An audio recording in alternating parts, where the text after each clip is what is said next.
जय हिंद प्यारे साथियों, आप सभी का बहुत बहुत स्वागत है इस चैनल पर। तो साथियों, बिहार पुलिस सिपाही की परीक्षा के लिए आज से हम लोग एक न्यू प्रैक्टिस सेट को स्टार्ट कर रहे हैं, जिसमें साथियों हम लोग केवल और केवल उसी प्रश्नों को कवर करेंगे जो आपके बिहार पुलिस एग्जाम में पूछे जाने की काफी ज्यादा चांसेस है। तो साथियों, सेशन आप लोगों के लिए वेरी इंपॉर्टेंट रहने वाला है, इसलिए आप लोग पूरा सेशन को ध्यानपूर्वक देखिए। तो चलिए, रात के 8 बज चुके हैं, फटाफट से आप सभी लाइव में जुड़ जाइए। सभी फ्रेंड्स को गुड इवनिंग, गुड इवनिंग। तो आज का हमारा पहला क्वेश्चन है, निम्नलिखित में से कौन सा कर प्रत्यक्ष कर है? यानी कि इन चारों ऑप्शन में से कौन सा कर है जो कि प्रत्यक्ष कर यानी कि डायरेक्ट टैक्स का उदाहरण है। बिल्कुल टॉप लेवल का क्वेश्चन है। चलिए आप सभी आंसर कीजिए। आंसर करने के लिए आप लोगों को नीचे लाइव चैट का ऑप्शन मिल रहा होगा, इसलिए प्रत्येक स्टूडेंट को नीचे लाइव चैट में अपना अपना आंसर देना है, जिससे आप सभी का प्रॉपर तरीके से रिवीजन भी हो सके। तो यहाँ पर इस क्वेश्चन का आंसर क्या होगा? कौन सा कर प्रत्यक्ष कर का उदाहरण है? तो यहाँ पर इस क्वेश्चन का सही जवाब है धन कर। याद रखिएगा, ये एक प्रत्यक्ष कर का उदाहरण है। बाकी विक्रय कर, उत्पादन कर, मनोरंजन कर, ये सभी अप्रत्यक्ष कर का उदाहरण है। देखिए, प्रत्यक्ष कर किसे कहते हैं? तो प्रत्यक्ष कर वह कर है जिसे आगे किसी दूसरे पर आरोपित नहीं किया जा सकता है। याद रखिएगा। और यहाँ से क्वेश्चन बन सकता है, ये जो जीएसटी है, गुड्स एंड सर्विस टैक्स, ये किस प्रकार का कर है? तो याद रखिएगा, ये इनडायरेक्ट टैक्स का उदाहरण है, यानी कि अप्रत्यक्ष कर का उदाहरण है। अगला क्वेश्चन देखिए, सीमा शुल्क किसका साधन है? बिल्कुल एग्जाम में छपने वाला क्वेश्चन है। चलिए आप सभी आंसर बताइए, सीमा शुल्क किसका साधन है? तो साथियों, यहाँ पर इस क्वेश्चन का सही जवाब है, याद रखिएगा, सीमा शुल्क जो है ये आयातित वस्तुओं पर लगाया जाने वाला कर है। यहाँ पर आंसर हो जाएगा विदेश व्यापार नीति। सीमा शुल्क किसका साधन है? तो विदेश व्यापार नीति का। आगे देखिए, अत्यधिक महामंदी किस काल में आई थी? बिल्कुल आपको सोच समझकर आंसर करना है। और साथियों, अगर आपको किसी भी प्रश्न में थोड़ा भी डाउट होता है तो आप लोग तुरंत कमेंट करके पूछिए, आपके कमेंट का रिप्लाई 100% दिया जाएगा। तो अत्यधिक महामंदी किस काल में आई थी? तो यहाँ पर इस क्वेश्चन का सही जवाब है, याद रखिएगा, 1929 से 34 के बीच में। यहाँ पर बी ऑप्शन आपका सही जवाब है, इसी काल में महामंदी आई थी। आगे देखिए, भारत में प्रत्यक्ष लोकतंत्र का उदाहरण क्या है? बिल्कुल इसी टाइप के क्वेश्चन आपके एग्जाम में पूछे जाएंगे। भारत में प्रत्यक्ष लोकतंत्र का उदाहरण क्या है? तो यहाँ पर इस क्वेश्चन का आंसर क्या होगा? फटाफट बताइए, प्रत्यक्ष लोकतंत्र का उदाहरण क्या है? तो याद रखना है ग्राम सभा। ग्राम सभा एक प्रत्यक्ष लोकतंत्र का उदाहरण है। आगे देखिए, महात्मा गांधी अर्धनग्न फकीर है, यह उक्ति किसने कही थी? इस क्वेश्चन को हमने पहले भी आपको बहुत बार बताया है। चलिए आप सभी आंसर बताइए, महात्मा गांधी अर्धनग्न फकीर है, यह कथन किसका है? चलिए, बिल्कुल सही आंसर दिए हैं, विंस्टन चर्चिल का यह कथन है। यहाँ पर पहला ऑप्शन आपका सही जवाब है। महात्मा गांधी का जन्म कब हुआ था पूछा जाता है। याद रखिएगा, 2 अक्टूबर 1869 को। और मृत्यु पूछे तो 30 जनवरी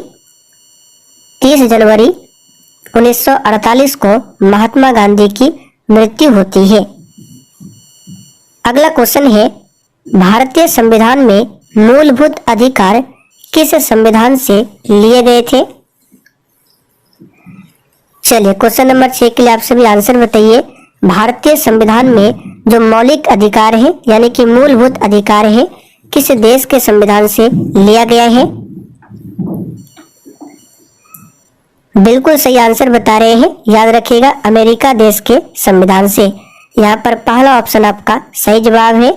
वर्तमान में कितने मूलभूत अधिकार है? तो याद रखिएगा, अभी वर्तमान में टोटल 6 मूलभूत अधिकार है। पहले कितने थे? तो याद रखिएगा, पहले साथ थे। कौन सा मौलिक अधिकार को हटाया गया है? तो संपत्ति का जो मौलिक अधिकार था अब इसे कानूनी अधिकार बना दिया गया है और इसे रखा गया है आर्टिकल 300A में। तो इस प्रकार वर्तमान में केवल अब 6 मौलिक अधिकार है। याद रखिएगा मौलिक अधिकार को किस भाग में रखा गया है? तो भाग 3 और अनुच्छेद 12 से लेकर 35 तक में मौलिक अधिकार का वर्णन मिलता है। अगला क्वेश्चन है, राज्य विधान मंडल के अनुमोदन के बिना राज्यपाल द्वारा जारी अध्यादेश कितनी अवधि के लिए लागू रहेगा? चलिए क्वेश्चन नंबर 7 के लिए आप सभी आंसर बताइए।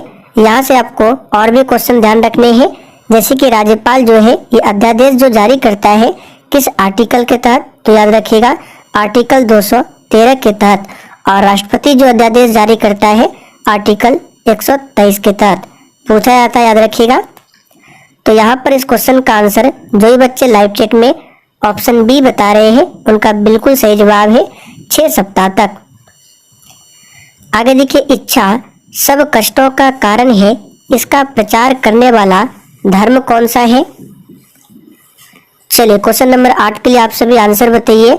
और साथियों जिन्होंने अभी तक सेशन को लाइक नहीं किया है प्लीज आप सभी से रिक्वेस्ट है आप सभी सेशन को साथ में लाइक करते चलिए। तो ध्यान दीजिए, इच्छा सब कष्टों का कारण है, इसका प्रचार करने वाला धर्म कौन सा है? तो बौद्ध धर्म है। यहाँ पर पहला ऑप्शन आपका सही जवाब है। बौद्ध धर्म की स्थापना किसने किया था? तो भगवान बुद्ध ने। याद रखिएगा जैन धर्म की बात करें तो इसमें टोटल 24 तीर्थंकर हैं। आगे देखिए, जैन साहित्य को क्या कहते हैं? चलिए आंसर बताइए लाइव चैट में, जैन साहित्य को क्या कहते हैं?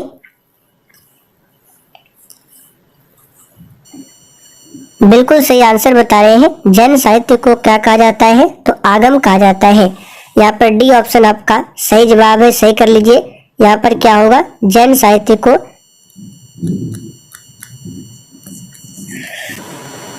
अगला क्वेश्चन है, 19वीं शताब्दी के अंत में कौन सा देश सबसे बड़ी औपनिवेशिक शक्ति के रूप में उभरा था?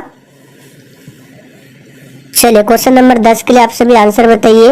एक भी क्वेश्चन को आपको स्किप नहीं करना है। और साथियों अगर आपको इसका पीडीएफ चाहिए तो पीडीएफ के लिए डिस्क्रिप्शन बॉक्स में टेलीग्राम चैनल का लिंक दिया हुआ है, जाकर आप लोग ज्वाइन कर लीजिए। टेलीग्राम पर आपको बिल्कुल फ्री में ये पीडीएफ मिल जाएगा। तो यहाँ पर इस क्वेश्चन का आंसर क्या हो जाएगा? 19वीं शताब्दी के अंत में कौन सा देश सबसे बड़ी औपनिवेशिक शक्ति के रूप में उभरा था? तो याद रखिएगा ब्रिटेन, जिसे इंग्लैंड कहा जाता है। कन्याकुमारी से कोलंबो जाने के लिए क्या पार करना पड़ता है?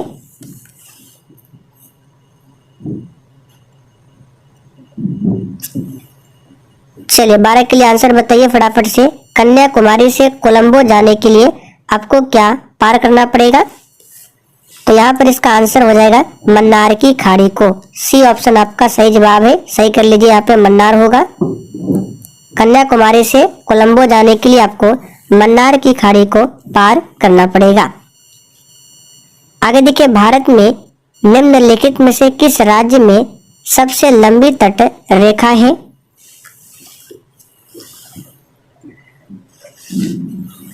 तो सबसे पहले आपको ध्यान रखना है, भारत में से टोटल 9 राज्य हैं जिसकी सीमा रेखा समुद्र तट से लगा हुआ है। जैसे कि भारत का नीचे साइड का मैप है तो इधर जानते हैं आप सभी अरब सागर है, इधर क्या है बंगाल की खाड़ी। तो साइड में जितने भी राज्य हैं ये सभी क्या है? तटीय रेखा वाला राज्य है। और टोटल इसकी संख्या कितनी है? तो 9 है। और इस 9 में से सबसे अधिक लंबी तट रेखा वाला राज्य पूछे तो ये हो जाएगा गुजरात। यहाँ पर सी ऑप्शन आपका सही आंसर है, गुजरात। याद रखिएगा। चलिए आगे बढ़ते हैं। और गुजरात के बाद पूछे दूसरा कौन सा है? तो दूसरा भी ध्यान रखना है आंध्र प्रदेश। अगर ऑप्शन में गुजरात ना मिले तो आप लोग आंसर आंध्र प्रदेश लगा सकते हैं। भारत में कौन सी नदी को खुला नाला कहा जाता है?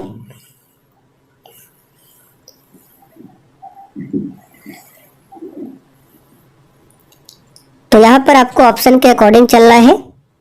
देखिए, भारत में गंगा और यमुना दोनों नदियों को खुला नाला कहा जाता है। ऑप्शन में केवल यहाँ पर गंगा दिया हुआ है, याद रखिएगा। गंगा नदी भारत की सबसे लंबी नदी है, इसकी कुल लंबाई 2525 किलोमीटर है, याद रखिएगा। और दक्षिण भारत की सबसे लंबी नदी पूछे तो ये गोदावरी नदी है, इसकी कुल लंबाई 1465 किलोमीटर है। मृदा के कटाव को रोकने के लिए बड़े पैमाने पर वृक्ष लगाने को क्या कहते हैं? ये क्वेश्चन ऑलरेडी बिहार पुलिस में पूछा हुआ क्वेश्चन है, स्टार मार्क कर लीजिए।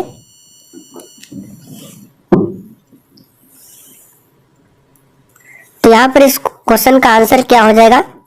मृदा के कटाव को रोकने के लिए बड़े पैमाने पर वृक्ष लगाने को क्या कहा जाता है? तो याद रखिएगा वनीकरण। यहाँ पर डी ऑप्शन में दिया गया है, वनीकरण कहा जाता है। मिलिंद पन्ह क्या है? ये क्वेश्चन भी पूछा हुआ क्वेश्चन है।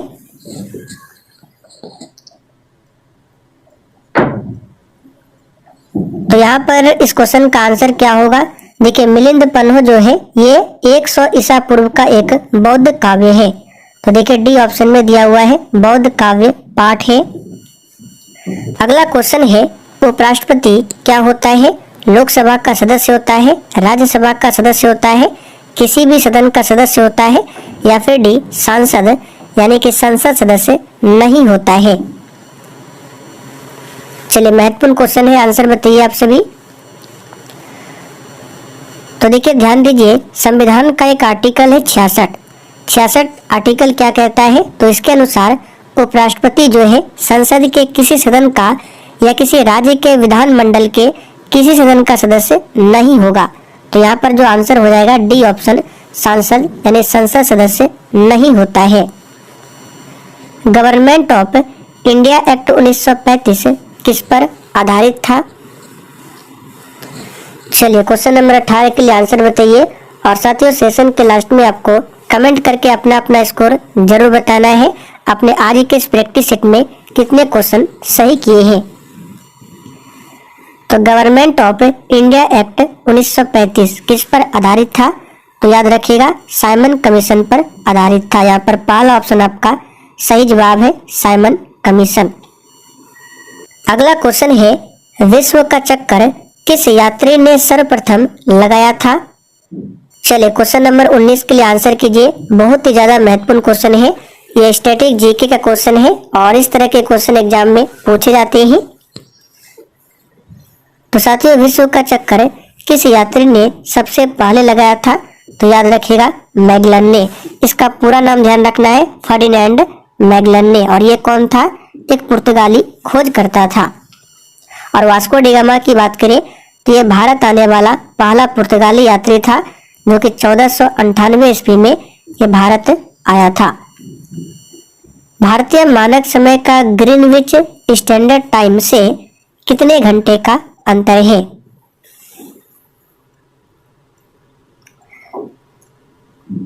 चलिए आंसर बताइए फटाफट से। तो देखिए भारत का जो मानक समय का ग्रीनविच है ये स्टैंडर्ड टाइम से कितने घंटे का अंतर है? तो यहाँ पर इसका आंसर क्या हो जाएगा? 5.5 घंटा आगे है। यहाँ पर पहला ऑप्शन याद रखिएगा।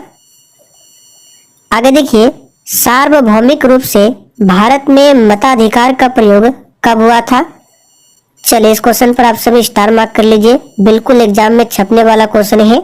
सार्वभौमिक रूप से भारत में मताधिकार का प्रयोग कब हुआ था? तो यहाँ पर इस क्वेश्चन का आंसर क्या हो जाएगा? तो याद रखिएगा ये हुआ था 1951 में। यहाँ पर सी ऑप्शन में दिया हुआ है 1951 में। आगे देखिए, पीतल किसकी मौजूदगी में निरंतर रहने से वायु में रंगहीन हो जाता है?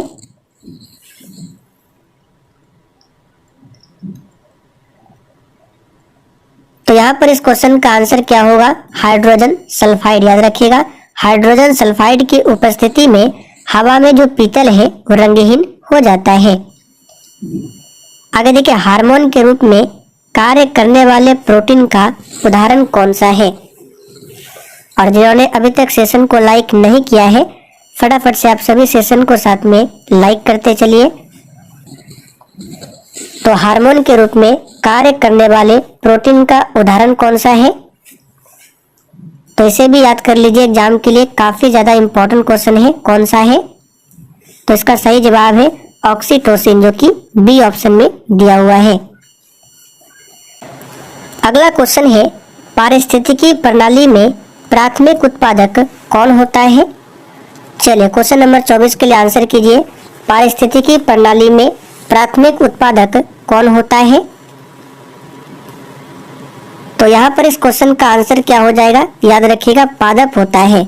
सी ऑप्शन यहाँ पर सही है, पादप। आगे देखिए, ब्रेड बनाने के लिए आवश्यक घटक क्या है?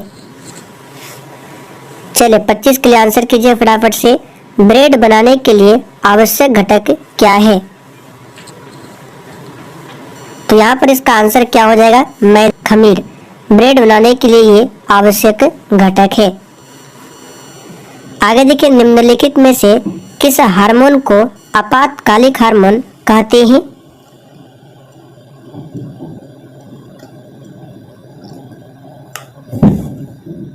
तो सिंपल सा क्वेश्चन है, किस हार्मोन को आपातकालिक हार्मोन कहते हैं? तो एड्रेनलिन हार्मोन को। यहाँ पर पहला ऑप्शन आपका सही जवाब है। मलेरिया किसके द्वारा एक व्यक्ति से दूसरे व्यक्ति तक अंतरित किया जाता है? चलिए 27 के लिए आंसर बताइए। तो यहाँ पर इस क्वेश्चन का आंसर क्या हो जाएगा? याद रखिएगा, एनाफ्लीज मच्छर के द्वारा, जो कि सी ऑप्शन में दिया गया है। और मलेरिया की बात करें तो ये प्रोटोजोआ से होने वाला रोग है। कौन सा प्रोटोजोआ है? तो प्लाज्मोडियम नाम का प्रोटोजोआ, जिसके कारण मलेरिया होता है। आगे देखिए, अमरबेल यानी कस्कुटा क्या है? ये क्वेश्चन ऑलरेडी सीएसबीसी द्वारा पूछा जा चुका है, इस पर भी स्टार मार्क कर लीजिए। ये क्वेश्चन बिहार मध्य निषेध सिपाही में पूछा गया था। तो अमरबेल यानी कस्कुटा क्या है? तो याद रखिएगा, एक प्रकार का परजीवी है। ध्यान रखिएगा, क्या है? एक प्रकार का परजीवी है। आगे देखिए, नाइट्रोजन किसका अनिवार्य घटक होता है? चलिए इस पर भी स्टार मार्क कर लीजिए। तो देखिए, नाइट्रोजन जो है सभी प्रोटीन और इस प्रकार सभी जीवित जीवों का एक प्रमुख घटक होता है। तो यहाँ पर इसका आंसर क्या हो जाएगा? प्रोटीन। याद रखिएगा, और नाइट्रोजन जो है सभी प्रोटीन का अनिवार्य घटक होता है। प्रकाश के विद्युत चुंबकीय स्वरूप की खोज किसने किया था? चलिए क्वेश्चन नंबर 30 के लिए आप सभी आंसर बताइए। और साथियों, आपको कमेंट करके ये भी बताना है आज के इस प्रैक्टिस सेट में जितने भी क्वेश्चन है इसका लेवल कैसा है। अगर आपको ज्यादा टफ लग रहा है तो आप लोग कमेंट करके बता सकते हैं। तो प्रकाश के विद्युत चुंबकीय स्वरूप की खोज किसने किया था? तो यहाँ पर इस क्वेश्चन का आंसर क्या होगा? तो याद रखिएगा, ये किया था किसने? मैक्सवेल ने। यहाँ पर सी ऑप्शन आपका सही जवाब है, मैक्सवेल ने। वातावरण की वह परत जो रेडियो तरंगों को परावर्तित करती है, कौन सी है? चलिए क्वेश्चन नंबर 31 के लिए आंसर कीजिए। देखिए, वायुमंडल में टोटल 5 परत है, जिसमें से पहली परत का नाम क्या है? तो क्षोभ मंडल है। दूसरी परत का नाम क्या है? समताप मंडल है। तो यहाँ पर आपको बताना है वो कौन सा परत है जो रेडियो तरंगों को परावर्तित करती है। तो याद रखिएगा, ये है आयन मंडल, जो कि ए ऑप्शन में दिया गया है। नमक का भारी मात्रा में सेवन करने के बावजूद किस पशु को उच्च रक्तचाप नहीं होता है?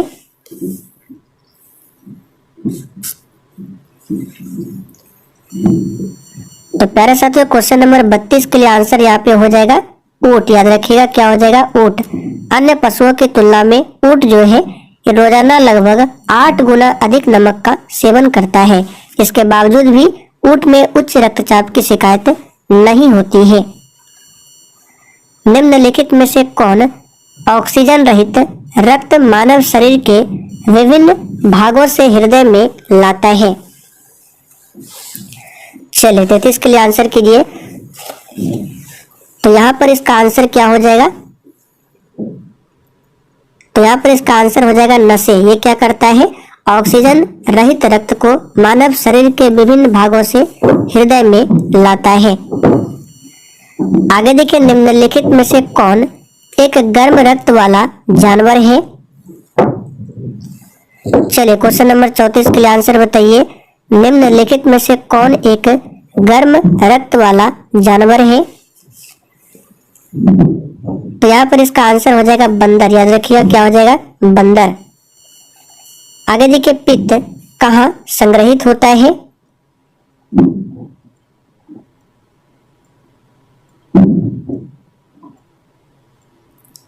तो यहाँ पर इसका आंसर क्या हो जाएगा? पित्त कहाँ पर स्टोर होता है? तो ध्यान रखना है पित्ताशय में। सी ऑप्शन आपका सही जवाब है, पित्ताशय में। आप लोग कमेंट करके बताइए पित्त निकलता कहाँ से है? निम्नलिखित में से कौन एक संयोजी उत्तक नहीं है?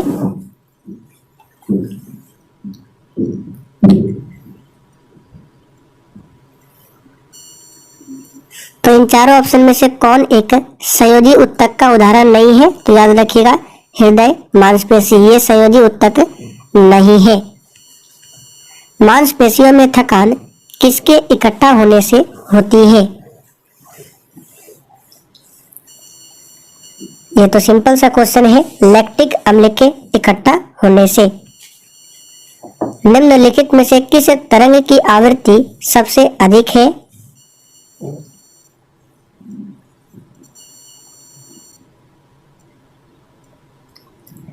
तो आंसर क्या हो जाएगा? किसकी आवृत्ति, किस तरंग की आवृत्ति सबसे अधिक है? तो याद रखिएगा ये है गामा किरणें। यहाँ पर डी ऑप्शन आपका सही जवाब है, गामा किरणें। आगे देखिए, क्लोरीन गैस निम्नलिखित में से किसका मुख्य घटक है?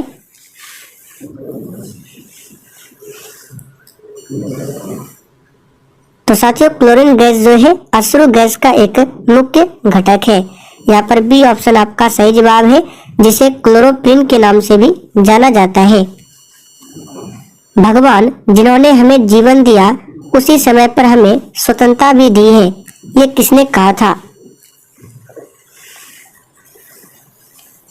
तो ये कथन किसका है? आंसर बताइए। भगवान जिन्होंने हमें जीवन दिया उसी समय पर हमें स्वतंत्रता भी दी है, ये कथन किसका था?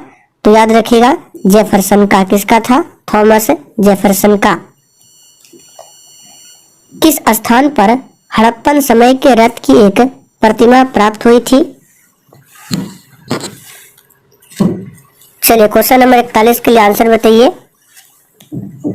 तो यहाँ पर इसका आंसर हो जाएगा दैमाबाद। याद रखिएगा ये किस राज्य में है? तो महाराष्ट्र में है, महाराष्ट्र के दैमाबाद से। विक्रमशिला विश्वविद्यालय का संस्थापक कौन था?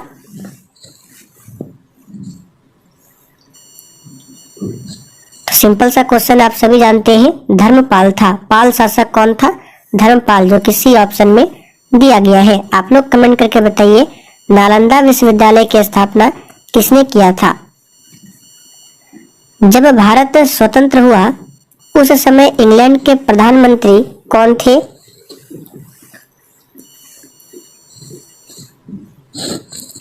चलिए 43 के लिए आंसर बताइए। बिल्कुल सही आंसर दे रहे हैं। जब भारत स्वतंत्र हुआ था उस समय इंग्लैंड के प्रधानमंत्री कौन थे? तो क्लीमेंट एटली थे। डी ऑप्शन यहाँ पर सही है, क्लीमेंट एटली।